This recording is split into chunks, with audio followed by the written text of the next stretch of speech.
جیسا کہ آپ تمامی حضرات کو معلوم ہے، یہ ماہ نور ہے، ماہ رحمت ہے۔ اس ماہ مقدس میں کائنات گیتی پر افضل البشر، خیر البشر، نور البشر ہمارے حضور تشریف لائے، اور ساری دنیا ان کی آمد کی برکت سے نورانیت میں ڈوبتی ہوئی نظر آئی۔ پوری کائنات میں نبی کونین کی آمد کی برکت سے چاروں جانب اجالا ہی اجالا پھیل گیا۔ سبحان اللہ۔ جب اس دعائے خلیل نوید مسیحا کا ظہور ہوا تو بزم کائنات میں اجالا ہی اجالا پھیل گیا، اور ساری کائنات مصطفیٰ جان رحمت کی آمد کی خوشیاں منا رہی تھی۔ اس جلسہ پاک کا عنوان بھی وہی ہے، آمد رسول کانفرنس۔ شروع سے لے کر اب تک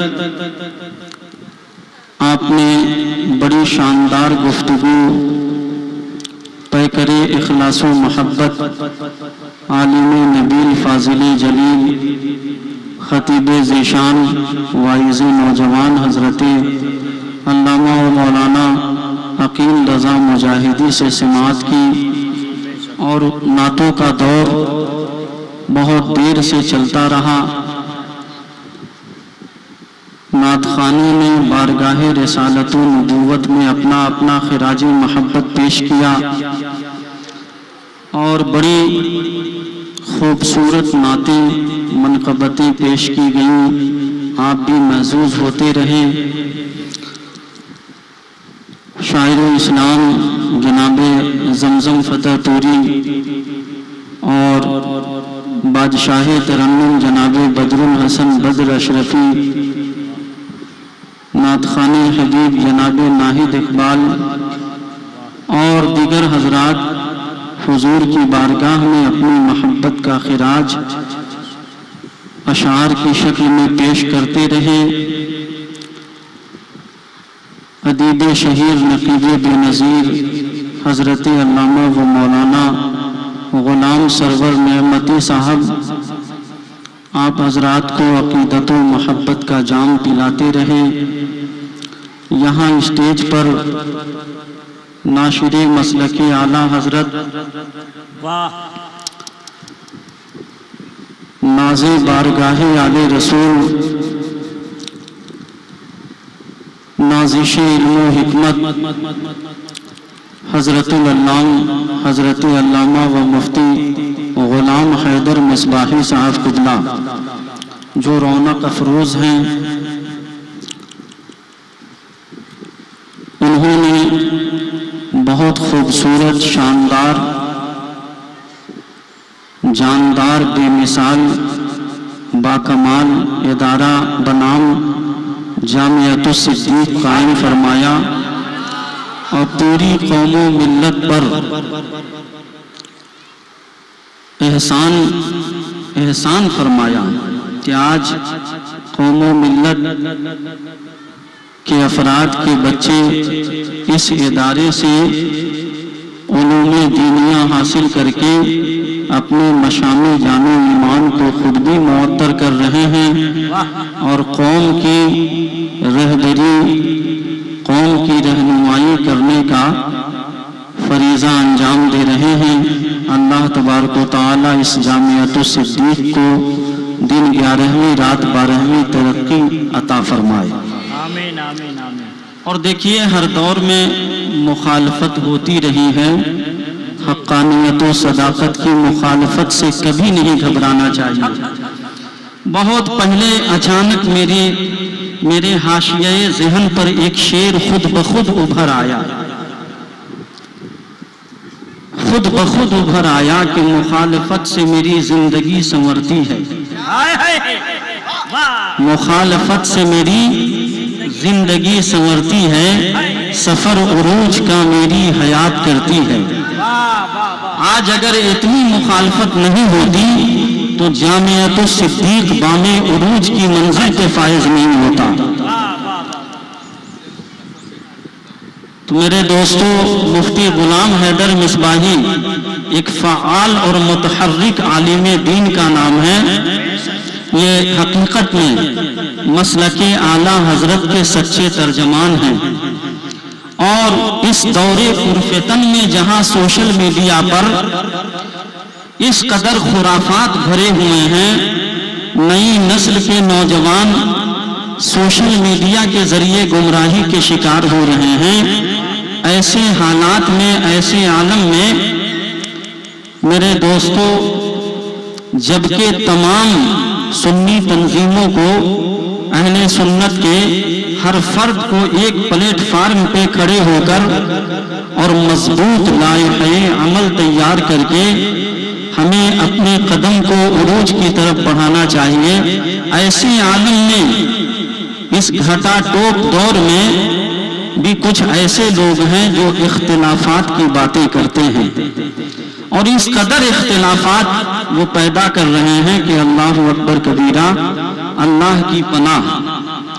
اہل بیت رسالت جن سے محبت، جن کی محبت کو اور جن کی محبت کا درس خود رحمت کائنات نے دیا ہے، جس نبی کا کلمہ آپ پڑھتے ہیں، آقا نے فرمایا ترکتو فیکم الثقلین، میں تمہارے درمیان دو بھاری بھرکم چیزیں چھوڑے جا رہا ہوں۔ پہلی چیز اللہ کی کتاب قرآن مجید ہے، اور دوسری چیز میرے اہل بیت یعنی میری اولاد ہے۔ اور جبکہ قرآن مجید میں رب العالمین نے فرمایا، اے محبوب آپ فرما دیجئے کہ میں تم سے اس نعمت اسلام اور ایمان دینے پر کوئی معاوضہ، کوئی اجرت نہیں طلب کرتا۔ قُلْ لَا أَسْأَلُكُمْ عَلَيْهِ أَجْرًا إِلَّا الْمَوَدَّةَ فِي الْقُرْبَى۔ تو میرے دوستو، قُلْ لَا أَسْأَلُكُمْ یعنی اے محبوب آپ فرما دیجئے کہ میں تم سے کچھ نہیں مانگتا، لیکن میرے اہل بیت سے محبت کرتے رہنا۔ اب اہل بیت سے محبت، اس کا درس قرآن مجید دے رہا ہے، اور جن کی شان میں آیت تطہیر کلام مجید میں نازل ہوئی، انما یرید اللہ لیذھب عنکم الرجس اہل البیت ویطہرکم تطہیرا۔ استاذ زمن فرماتے ہیں کہ ان کی پاکی کا خدائے پاک کرتا ہے بیان، آیت تطہیر سے نازل ہے، آیت تطہیر سے ظاہر ہے شان اہل بیت، اور فرماتے ہیں بے اجازت ان کے گھر جبریل بھی جاتے نہیں، قدر والے جانتے ہیں قدر و شان اہل بیت۔ تو اہل بیت کی محبت ایمان میں داخل ہے، دین میں داخل ہے۔ آپ دیندار ہیں تو اہل بیت سے محبت کیجئے۔ ایسے عالم میں اہل بیت کرام پہ کیچڑ اچھالنے والی جماعت بھی موجود ہے، لیکن کچھ ایسے بھی ہیں جو اہل بیت کا چولا پہن کر، اور شیعہ جو اپنے وقت کا رافضی ہے وہ بھی اپنے کو اہل بیت کہتا ہے، اور اہل بیت میں سے گردانتا ہے، اور صحابی رسول کی شان میں گستاخی کرتا ہے۔ میں ایک روز اپنی خانقاہ میں تھا، میرے پاس ایک مرید آیا، فیس بک کھول کر دکھانے لگا، کہا کہ یہ دیکھیے اس شخص نے حضرت امیر معاویہ رضی اللہ تعالیٰ عنہ کی شان میں گستاخی کی ہے، اور اس کا جواب اڑیسہ سے مفتی غلام حیدر صاحب نے دیا ہے۔ مجھے بڑی خوشی ہوئی اور میں نے بے حساب دعاؤں سے نوازا۔ اور وہ شخص، میں اس پلید کا نام لینا نہیں چاہوں گا، یزید کی اولاد کا نام میں کیا اس محفل میں لوں، پیلی بھیت کی سرزمین پر میرے ہاتھ پہ توبہ کیا اور بولا کہ حضور میں اعلیٰ حضرت کا دیوانہ ہوں اور مسلک اعلیٰ حضرت کا کام کرتا ہوں، اور میرے سامنے میں اسی طرح اسٹیج پہ بیٹھا تھا، کھڑا ہو کر میرے سامنے جو ہے کلام رضا پڑھا، وہ سوئے لالا زار پھرتے ہیں، اور اس نے صحابی رسول کی شان میں گستاخی کی۔ یاد رکھنا، میرے نبی نے فرمایا جو میرے صحابی کا دشمن ہوگا وہ جہنم میں اس طریقے سے ڈالا جائے گا جیسے رانگا پگھلا کر ڈالا جاتا ہے۔ صحابی رسول کی دشمنی کو معمولی سمجھتے ہو؟ اللہ کے پیارے حبیب صلی اللہ علیہ وسلم نے فرمایا اصحابی کالنجوم فبأیہم اقتدیتم اقتدیتم، میرے صحابہ ستاروں کے مانند ہیں، ان میں سے جن کی اقتدا کرو گے راہ ہدایت پا جاؤ گے۔ نجوم ہدایت ہیں، جہاں اہل بیت کشتی نجات ہیں، وہیں صحابہ نجوم ہدایت ہیں۔ تو نجوم ہدایت سے ہٹ کر بتاؤ کیا تم راہ نجات پا سکتے ہو؟ اور حضرت امیر معاویہ تو وہ ہیں جو صحابی رسول بھی ہیں اور ساتھ ساتھ کاتب وحی بھی ہیں، کاتب وحی بھی ہیں۔ اور حضرت مولانا روم رحمت اللہ تعالی علیہ نے مثنوی شریف میں فرمایا کہ حضرت امیر معاویہ خال المومنین ہیں، مومنوں کے ماموں، مومنوں کے ماموں حضرت امیر معاویہ۔ اب ان کی شان میں گستاخی کرنے والا، یاد رکھنا، وہ سنی کبھی نہیں ہو سکتا۔ سنی کے بھیس میں آ جائے، سنیت کے لباس میں آ جائے، لیکن وہ سنی نہیں ہو سکتا، ہرگز نہیں ہو سکتا۔ تو میرے دوستو، صحابہ کے گستاخ سے بچ کے رہو، اہل بیت رسول کے گستاخ سے بچ کے رہو۔ آج کے دور میں طرح طرح کے فتنے اہل سنت میں پیدا ہو گئے، اللہ تبارک و تعالی اہل سنت کو فتنوں سے بچائے۔ آمین ثم آمین کہہ دو۔ میرے دوستو، صرف ابھی تمہیدی گفتگو چل رہی ہے، تو میرے کہنے کا مطلب یہ ہے کہ مفتی غلام حیدر صاحب نے اس اڑیسہ کی سرزمین سے سنیت کا بہت اچھا کام کیا ہے۔ میں ان کی ہمت کو، ان کے جذبے کو مکمل دل سے سراہتا ہوں، اور اپنی محبتوں سے، اپنی دعاؤں سے نوازتا ہوں۔ ان کے ساتھ جو لوگ بھی ہیں الحمدللہ وہ کبھی گمراہی کی طرف نہیں جا سکتے، کیونکہ ان کے ایک ہاتھ میں مسلک اعلیٰ حضرت کا دامن ہے اور دوسرے ہاتھ میں اہل بیت رسول کا دامن ہے۔ خاک ہو جائیں عدو جل کر مگر ہم تو رضا، خاک ہو جائیں عدو جل کر مگر ہم تو رضا، دم میں جب تک دم ہے ذکر ان کا سناتے جائیں گے، اور حشر تک ڈالیں گے ہم پیدائش مولا کی دھوم، حشر تک ڈالیں گے ہم پیدائش مولا کی دھوم، مثل فارس نزد کے طلعے گراتے جائیں گے۔ تو میرے دوستو، ان کے ایک ہاتھ میں مسلک اعلیٰ حضرت کا دامن ہے اور دوسرے میں اہل بیت رسول کا دامن ہے۔ مثلو اہل بیتی کا سفینۃ نوح من رکبہا فقد نجا ومن تخلف عنہا فقد غرق۔ میرے اہل بیت کی مثال حضرت نوح علیہ السلام کی کشتی کی طرح ہے، جو اس پر سوار ہوا اسے نجات مل گئی، جو اس سے الگ ہوا وہ غرق ہو گیا، ڈوب گیا، ہلاک ہو گیا۔ تو میرے دوستو، مسلک اعلیٰ حضرت اہل بیت رسول کی محبت کا سبق سکھاتا ہے، اور اعلیٰ حضرت نے تو ساری زندگی عشق رسول اور عشق آل رسول میں گزار دی۔ آج اعلیٰ حضرت کا نام اسٹیجوں سے لیا جائے تو کچھ لوگوں کے پیٹ میں مروڑ پیدا ہوتا ہے، درد ہوتا ہے کہ آخر ہر اسٹیج پر جو ہے اعلیٰ حضرت ہی کا نام کیوں لیا جاتا ہے۔ اب میں یہ پوچھتا ہوں کہ یہ بتاؤ، اعلیٰ حضرت جیسا عاشق رسول بر صغیر میں کوئی دوسرا ہے؟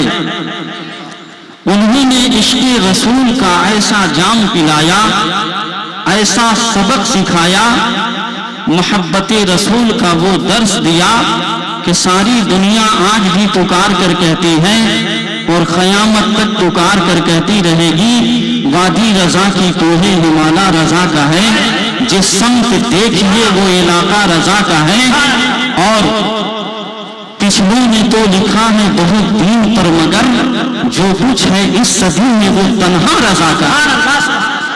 امام احمد رضا نے کمی تنہا قریب ہو جاتے تو بڑا اچھا رہتا ہے۔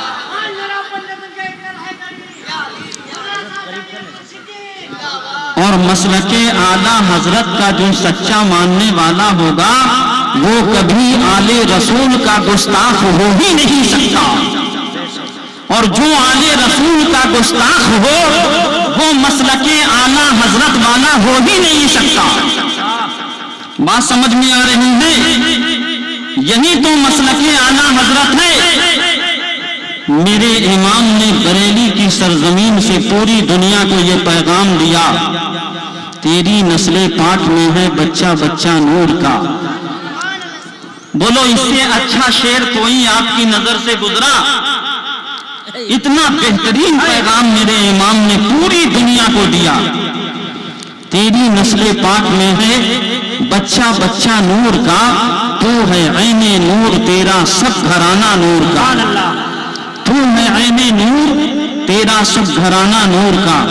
ابھی مجھ سے پیشتر حضرت مولانا عقیل رضا مجاہدی بہت خوبصورت شاندار تقریر فرما رہے تھے، اور سوشل میڈیا پر بھی میں دیکھتا ہوں کہ کافی یہ متحرک رہتے ہیں اور دشمن اہل بیت کا جواب دیتے رہتے ہیں مسلک اعلیٰ حضرت کی روشنی میں۔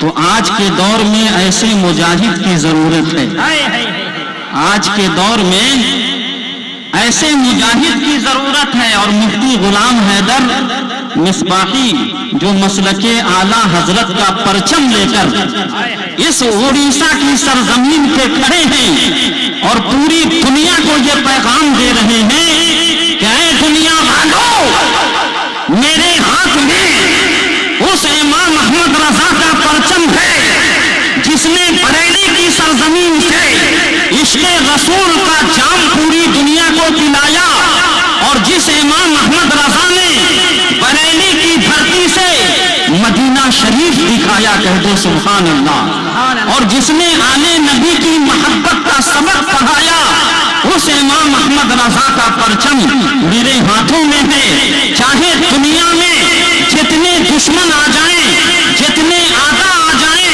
ایک طرف آدائے دین، ایک طرف گھاسے دین، بندہ ہے تنہا شہا، خوبے کروڑوں درود، جب تک میرے ہاتھ میں حقانیت کا پرچم ہے، صداقت کا یہ جھنڈا ہے، دنیا کی کوئی طاقت مفتی غلام حیدر کا بال بیٹا بھی نہیں کر سکتی۔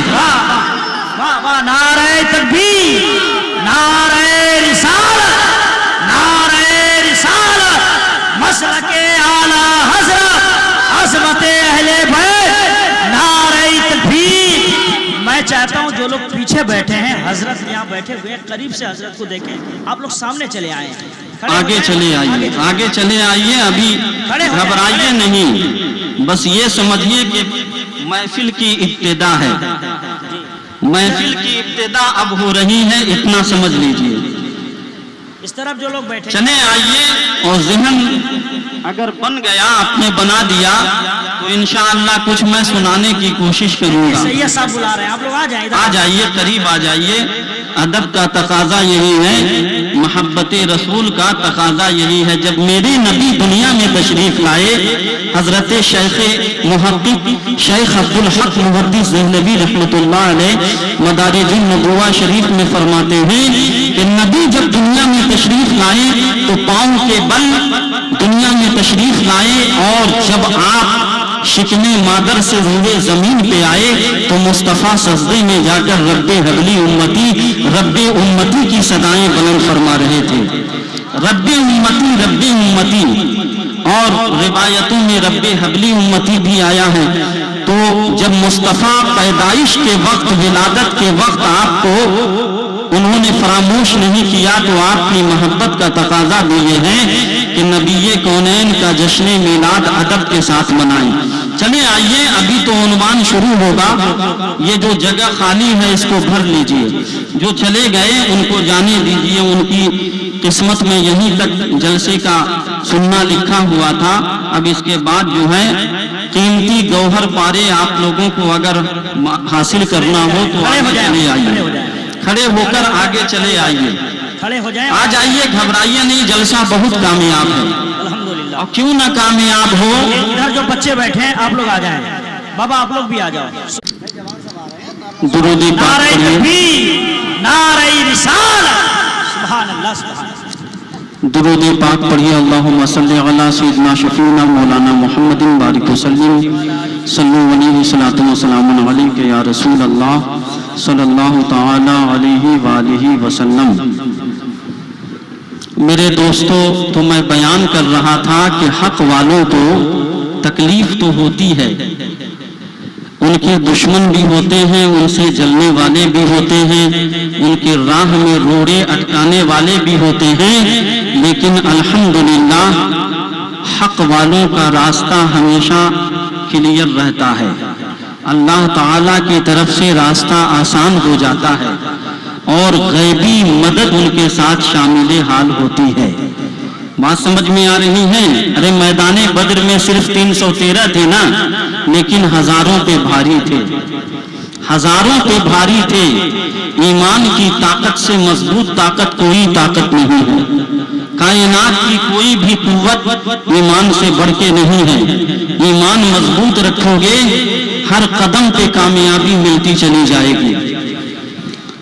تو میرے دوستو، میں اپنے خاندان اور تمام بزرگان دین و ملت و اساتین امت کے ہاتھوں جو اجازت و خلافت مجھ تک پہنچی، میں وہ تمام چیزیں مولانا عقیل رضا مجاہدی اور مفتی غلام حیدر مصباحی صاحب کو اپنی جانب سے عطا کرتا ہوں،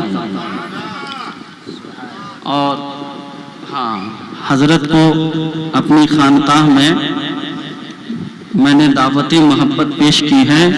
یقیناً ایسے مجاہد کی ضرورت ہے۔ اب مولانا عقیل رضا مجاہدی کی دستار خلافت میرے ہاتھوں ہو جائے، اس کے بعد انشاءاللہ نعرہ گفتگو تکبیر، آگے ہو۔ نعرہ رسالت، نعرہ رسالت، نعرہ رسالت، عظمت اہل بیت، عظمت اہل بیت، نعرہ تکبیر۔ واہ زندہ باد، زندہ باد۔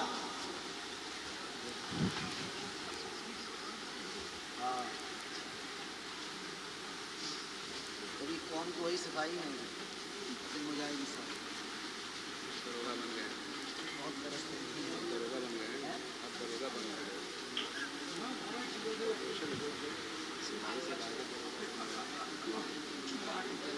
سبحان اللہ، سبحان اللہ، سبحان اللہ۔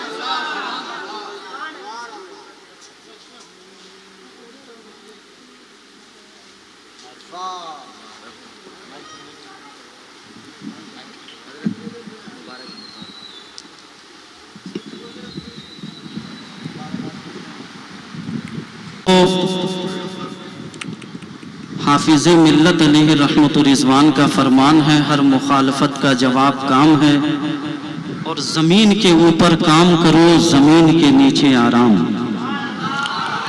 تو یقیناً مفتی غلام حیدر صاحب ایسا کام کر رہے ہیں، رب العالمین ان کو اہل بیت رسالت کی برکت سے ہر قدم پہ کامیابی عطا فرمائے، اور ان کے صدقے میں آج تمامی لوگوں کو اللہ رب العزت مجاہد ملت جیسا جذبہ عطا فرمائے، آل رسول کا فیضان عطا فرمائے۔ میں نے خطبہ مسنونہ کے بعد قرآن عظیم کی جس آیت کریمہ کی تلاوت کا شرف حاصل کیا، اس میں پروردگار عالم ارشاد فرماتا ہے، وَأَمَّا بِنِعْمَةِ رَبِّكَ فَحَدِّثْ، اور اپنے رب کی نعمت کا خوب خوب چرچا کرو، رب کی نعمت کا خوب خوب چرچا کرو۔ دوسرے مقام پہ رب کعبہ ارشاد فرماتا ہے، قُلْ بِفَضْلِ اللَّهِ وَبِرَحْمَتِهِ فَبِذَلِكَ فَلْيَفْرَحُوا، اے محبوب آپ فرما دیجئے کہ اپنے رب کی رحمت پر اور اس کے فضل کے ملنے پر خوب خوب خوشیوں کا اظہار کرو، خوشیاں مناؤ۔ میرے دوستو، الحمدللہ اہل سنت و جماعت کا یہ درجۂ امتیاز ہے کہ وہ نبی کونین صلی اللہ تعالی علیہ وسلم کا جشن میلاد، ان کی ولادت کی خوشی خوب دھوم دھام سے مناتے ہیں۔ بولیے ہم مناتے ہیں کہ نہیں؟ اس لیے کہ ہم نبی کونین سے اتنی محبت کرتے ہیں جتنی اپنی جان سے نہیں کرتے۔ بولیے جان سے بھی زیادہ ہم مصطفیٰ کو چاہتے ہیں یا نہیں؟ ان سے محبت کرتے ہیں یا نہیں؟ اور محبت رسول کا مطلب بھی یہی ہے، الا لا ایمان لمن لا محبت لہ، خبردار ایمان محبت رسول کے علاوہ کسی چیز کا نام نہیں ہے۔ اور سرکار فرماتے ہیں لا یؤمن احدکم حتی اکون احب الیہ من ولدہ ووالدہ والناس اجمعین، تم میں سے کسی کا ایمان مکمل نہیں ہو سکتا جب تک میری محبت آل و اولاد کی محبت سے، ماں باپ کی محبت سے، یہاں تک کہ تمام رشتہ داروں کی محبت سے، دنیا کے تمام لوگوں کی محبت سے زیادہ تمہارے دل میں پیدا نہ ہو جائے، تم مومن کامل نہیں ہو سکتے۔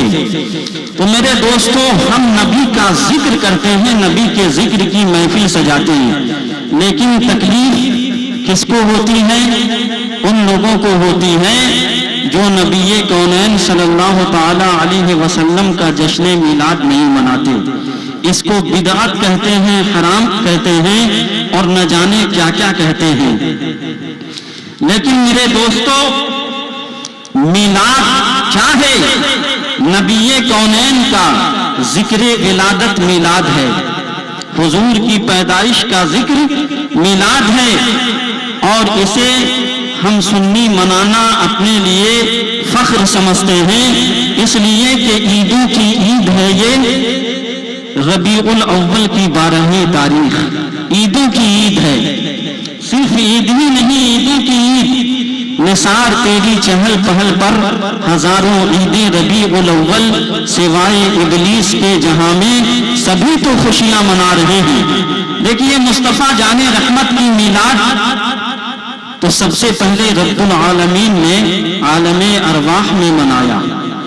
اللہ رب العزت نے تمام نبیوں اور رسولوں کی روحوں سے فرمایا کہ جب میرے رسول، عظمت والے رسول تمہارے درمیان تشریف لے جائیں گے تو تم ان کی نبوت، ان کی رسالت کی گواہی دینا۔ قرآن پاک میں وَإِذْ أَخَذْنَا مِيثَاقَ النَّبِيِّينَ کے مفہوم سے اس کو ذکر کیا گیا، اور انبیاء کرام بھی نبی کونین صلی اللہ علیہ وسلم کا ذکر کرتے رہے۔ حضرت آدم علیہ السلام نے اپنے بیٹے حضرت شیش سے فرمایا تھا کہ اے میرے بیٹے شیش، اب میرے انتقال کا وقت قریب آ رہا ہے، میں تمہیں ایک وصیت کرتا ہوں، ایک نصیحت کرتا ہوں، جسے تم اپنے دل میں مضبوطی کے ساتھ گانٹھ باندھ کے رکھ لینا۔ حضرت شیش نے پوچھا کہ ابا جان وہ کون سی نصیحت ہے؟ حضرت آدم نے فرمایا جب تم سے کوئی خطا ہو جائے، کوئی غلطی سرزد ہو جائے، تو تم اللہ تعالیٰ سے معافی جناب محمد الرسول اللہ کے وسیلے سے مانگنا، صلی اللہ علیہ وسلم، ان کے وسیلے سے مانگنا۔ اور دیکھیے حضرت آدم علیہ السلام کا جب جسد خاکی تیار کیا گیا، اس لیے کہ میرے نبی تو اس وقت بھی نور تھے، اس وقت بھی تھے جب آدم علیہ السلام کا وجود نہیں تھا، حضرت آدم کا وجود نہیں تھا۔ خود میرے نبی فرماتے ہیں کنتو نبیم و آدم بین الروح والجسد، میں اس وقت بھی نبی تھا جبکہ حضرت آدم روح اور جسم کی منزلیں طے کر رہے تھے۔ کنتو نبیم و آدم بین الماء والطین، میں اس وقت بھی نبی تھا جب حضرت آدم پانی اور مٹی کی منزلیں طے کر رہے تھے۔ میرے دوستو، میرے سرکار اس وقت بھی نبی تھے، حضرت آدم کا جسد خاکی جب تیار ہو گیا اور اس میں روح ڈالی گئی تو روح واپس آ گئی. کہا یا اللہ آدم میں تو بالکل اندھیرا ہے, میں اس میں کس طریقے سے استقرار پا سکتی ہوں؟ تو اللہ تعالیٰ نے حضرت آدم میں نور محمدی کو ڈالا. کس کو ڈالا؟ نور محمدی کو ڈالا. روح جا کر مستقر ہوئی. حضرت آدم علیہ السلام کی جب آنکھ کھلی تو نظر عرش کی قندیل پہ پڑی اور قندیل عرش پہ لکھا ہوا تھا لا الہ الا اللہ محمد الرسول اللہ صلی اللہ علیہ وآلہ وسلم. تو میرے دوستو, حضرت آدم علیہ السلام جب نہیں بنائے گئے, جب ان کے جسم میں روح نہیں ڈالی گئی, اس وقت بھی میرے نبی کا نور موجود تھا. اسی لیے اعلیٰ حضرت فرماتے ہیں ظاہر میں میرے پھول, حقیقت میں میری اصل, فریاد ان کی یاد میں یہ گل بشر کی ہے. لیکن حضرت آدم علیہ السلام کو جب اللہ تبارک و تعالیٰ نے فرشتوں کو سجدہ کرنے کا حکم دیا تو تمام فرشتوں نے سجدہ کیا, لیکن ابلیس نے سجدہ نہیں کیا. رب العالمین نے فرمایا فاسجدوا لآدم, آدم کو سجدہ کرو. سارے فرشتے سجدے میں چلے گئے لیکن ابلیس نے سجدہ نہیں کیا. فسجدوا الملائکہ الا ابلیس, سارے فرشتوں نے سجدہ کیا لیکن ابلیس نے سجدہ نہیں کیا. اور اس نے کہا کہ اے پروردگار, تو نے مجھے آگ سے بنایا, آدم کو مٹی سے, تو میں بھلا آدم کو سجدہ کیسے کروں؟ آگ کا مقام و مرتبہ تو مٹی سے بلند ہوتا ہے. تو میرے دوستو, اللہ رب العزت نے ابلیس کے غرور و تکبر کی یہ سزا دی ابا واستکبر وکان من الکافرین, کہ وہ انکار کیا اور کافروں میں سے ہو گیا. اللہ تعالیٰ نے اس کے گلے میں لعنت کا طوق ڈال کر ہمیشہ کے لیے اسے مردود بارگاہ بنا دیا.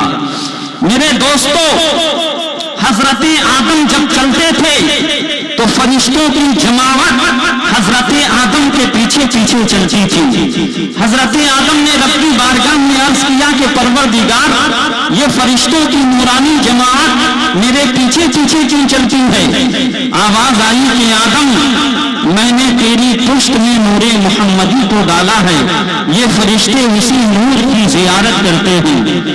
حضرت آدم نے عرض کیا پروردگار, وہ نور محمدی میری پیشانی میں منتقل فرما دے تاکہ یہ فرشتوں کی نورانی جماعت میرے آگے آگے چلے.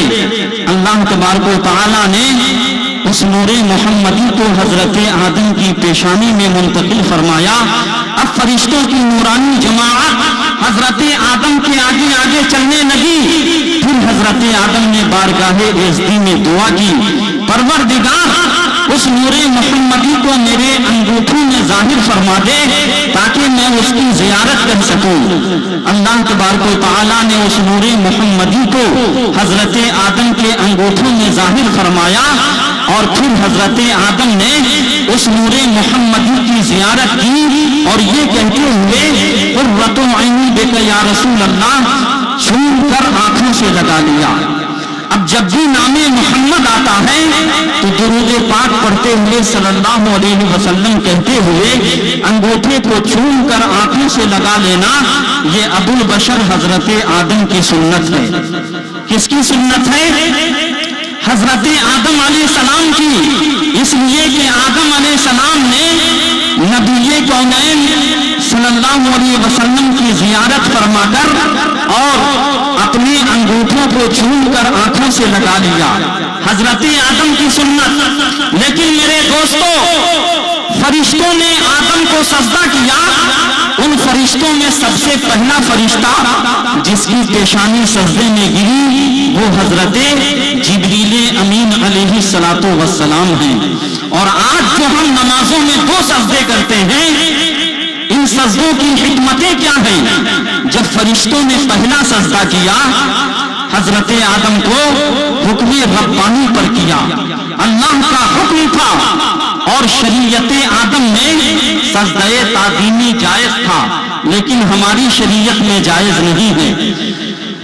حضرت آدم کو فرشتوں نے سجدہ کیا، پہلا سجدہ، اور جب پہلے سجدے سے سر اٹھایا تو کیا دیکھا کہ ابلیس کے جسم سے نورانی لباس، خلعت نورانی غائب ہو چکی ہے اور اس کا چہرہ مسخ کر دیا گیا ہے۔ تو شکر میں دوسرا سجدہ کیا، فرشتوں نے شکر کے طور پہ دوسرا سجدہ کیا۔ یہی حکمت ہے، فرشتوں کی سنت کو ادا کرتے ہوئے ایک رکعت میں ہم 2 سجدے کیا کرتے ہیں۔ بات سمجھ میں آ رہی ہے؟ ایک رکعت میں کتنے سجدے کرتے ہیں؟ 2 سجدے کرتے ہیں۔ اب دیکھیے، ساری کائنات مصطفیٰ جان رحمت کی میلاد کی برکت سے ہے۔ حضرت آدم جنت میں تھے، حضرت حوا کو ان کی ٹیڑھی بائیں پسلی سے پیدا کیا گیا، اور جب حضرت آدم نے چھونا چاہا، آواز آئی خبردار آدم رک جاؤ۔ کہا یا اللہ، یہ کون سی چیز ہے نہایت ہی حسین و جمیل ہے، یہ پری پیکر جمال کون ہے؟ اللہ رب العزت نے فرمایا کہ اے آدم، پہلے تیرا نکاح حوا سے ہوگا، تب تیرے لیے چھونا جائز ہوگا۔ نکاح پڑھا دیا گیا، پھر حضرت آدم نے چھونا چاہا، آواز آئی ٹھہر جا آدم۔ حضرت آدم رک گئے، کہا پروردگار اب کیا معاملہ ہے؟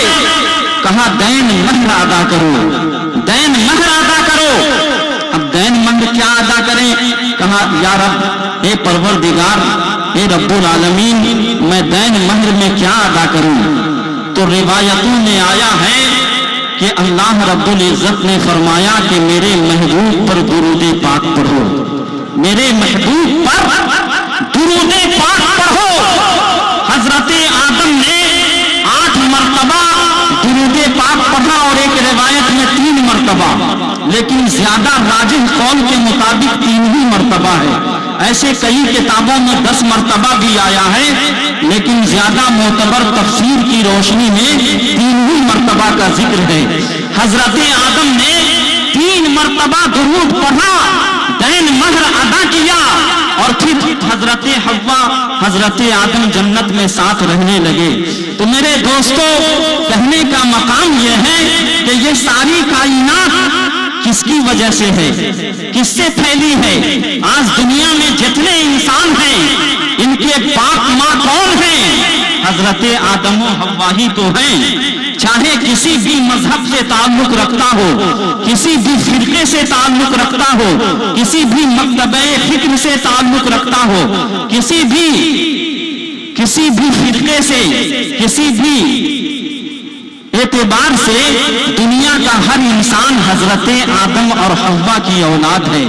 تو یہ پوری دنیا مصطفیٰ جان رحمت کی میلاد کی برکت سے ہوئی یا نہیں؟ اب جن لوگوں کو میلاد سے چڑ ہے، جن لوگوں کو میلاد نبی سے نفرت ہے، جن لوگوں کو محفل پاک سے الرجی ہے، وہ کسی ایسی دنیا میں چلا جائے جو اس کے علاوہ کوئی ایسی دنیا ہو 18,000 کائنات کے علاوہ جو اس کے باپ کی بنائی ہوئی ہو۔ اور بولو، بنائی ہوئی اس کے علاوہ کوئی کائنات ایسی ہے جو اس کے 2 ٹانگ کے خناس جو کہتے ہیں کہ میلاد منانا شرک ہے، بدعت ہے، معاذ اللہ۔ دیکھو، حضرت آدم نے حضرت شیش سے وصیت کی، جب وہ نبی تمہارے درمیان آئے، ان کی رسالت کی گواہی دینا، ان کی نبوت کی گواہی دینا، اور اے شیش، جب بھی تم سے کوئی لغزش ہو جائے تو اسی نبی کے وسیلے سے اللہ کی بارگاہ میں توبہ کرنا، اسی نبی کے وسیلے سے۔ دیکھیے، حضرت آدم علیہ السلام کے بعد انبیاء آتے رہے، نبی کونین صلی اللہ علیہ وسلم کا ذکر اپنی اپنی امت کے درمیان کرتے رہے۔ حضرت عیسیٰ علیہ السلام نے بشارت دیتے ہوئے کہا، اور جب آپ نے یہ دعا فرمائی، ربنا انزل علینا مائدۃ من السماء وتکون لنا عیدا لاولنا وآخرنا، اے ہمارے رب، آسمان سے خانے نعمت نازل فرما، آسمان سے دسترخوان نازل فرما دے۔ جب قوم کے لوگوں نے کہا کہ اے عیسیٰ اگر آپ اللہ کے نبی ہیں، رسول ہیں، پیغمبر ہیں، تو آپ دعا کر دیجئے کہ جنت سے ہمارے لیے کھانا آ جائے، جنت سے ہمارے لیے کھانا آ جائے۔ حضرت عیسیٰ نے دعا کی تو کہا، اخیر میں کہا وَتَكُونُوا لَنَا عِيدًا لِأَوَّلِنَا وَآخِرِنَا، پروردگار وہ کھانا جو جنت سے تو نازل فرمائے وہ ہمارے آگے اور پیچھے کے لوگوں کے لیے، یعنی اگلے اور پچھلوں کے لیے عید کا دن بن جائے، عید کا دن بن جائے، ختم کر دیا جائے۔ اچھا، تو حضرت عیسیٰ نے کیا دعا کی؟ ربنا انزل علینا مائدۃ من السماء وتکون لنا عیدا لاولنا وآخرنا، اے ہمارے رب آسمان سے نعمت کا دسترخوان نازل فرما تاکہ ہمارے اگلے پچھلوں کے لیے عید کا دن بن جائے۔ اور آسمان سے کھانے نعمت نازل ہوا، دسترخوان نازل ہوا جس میں 7 جنتی بھنی ہوئی مچھلیاں اور 7 روٹیاں جنت سے نازل ہوئی، جنہیں پوری قوم کھا کر سیراب ہو گئی لیکن ختم نہیں کر سکی۔ بات سمجھ میں آ رہی ہے؟ پوری قوم کھا کے سیراب ہو گئی لیکن ختم نہیں کر سکی۔ عیسائیوں کے لیے، حضرت عیسیٰ کے ماننے والوں کے لیے وہ دن عید کا دن بنا، کیوں؟ اس لیے کہ اس دن جنت سے کھانا نازل ہوا۔ اب بتائیے، ساری کائنات کا رسول، ساری دنیا کا پیارا محبوب جس دن نازل ہوا وہ عیدوں کی عید کا دن ہوا کہ نہیں ہوا؟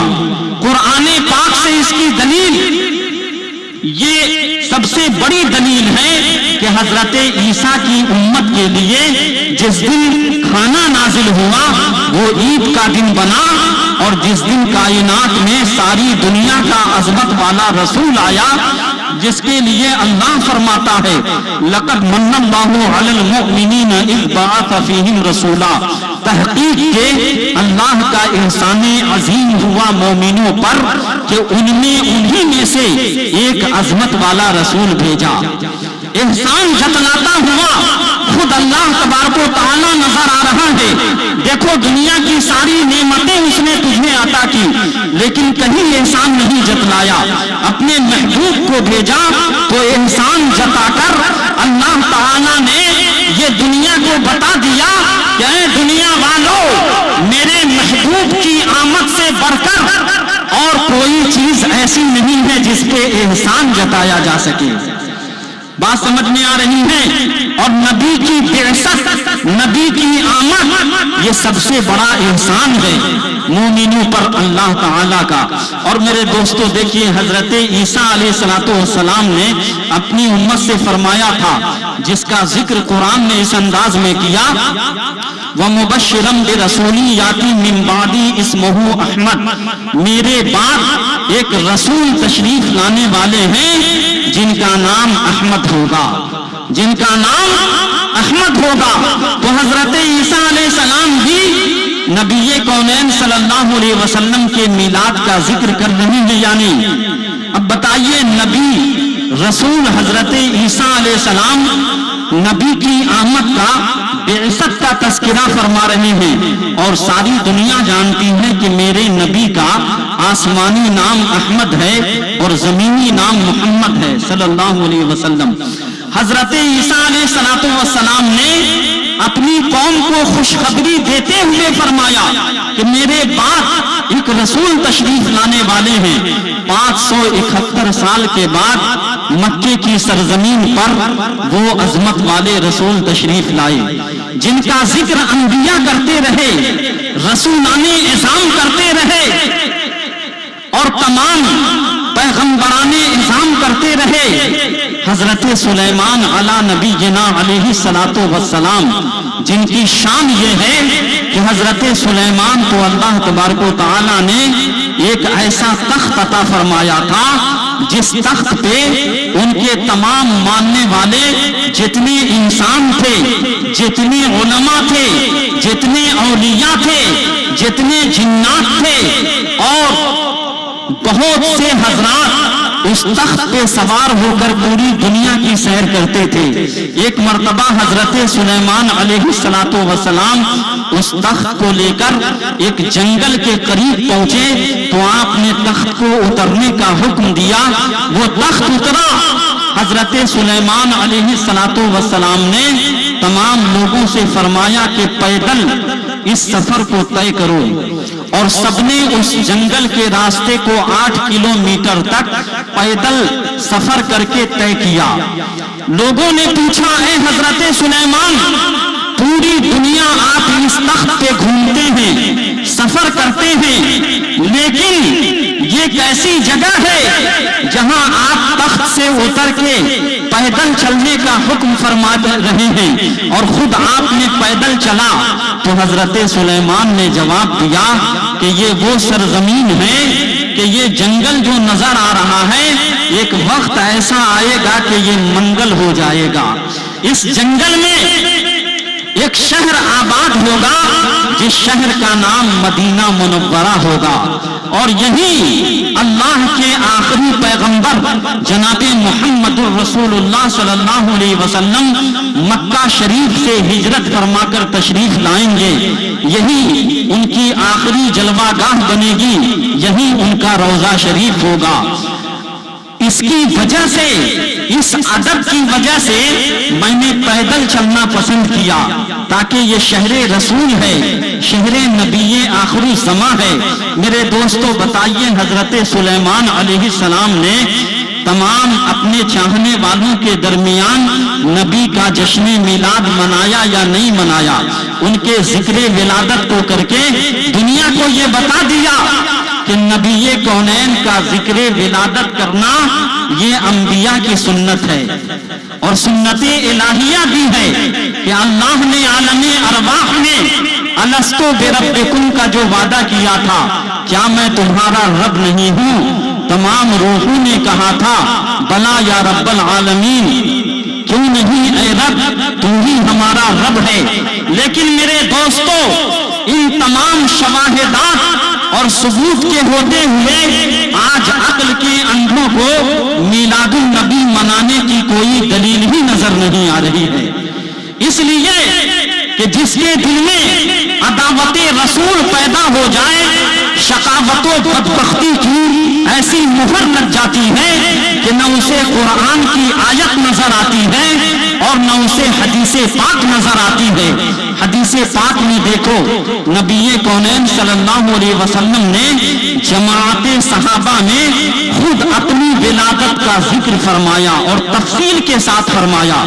نبی کونین صلی اللہ علیہ وسلم نے فرمایا، اللہ تبارک و تعالی نے جب کائنات بنایا تو مجھے کائنات کے سب سے افضل حصے میں پیدا فرمایا، یعنی مکہ شریف میں، اور جب اللہ تبارک و تعالی نے انسانوں کو بنایا، تمام انسانوں میں مجھے سب سے افضل انسان بنایا، قبیلہ بنایا جب اللہ نے، تو تمام قبیلوں میں مجھے سب سے بہتر قبیلے میں پیدا کیا۔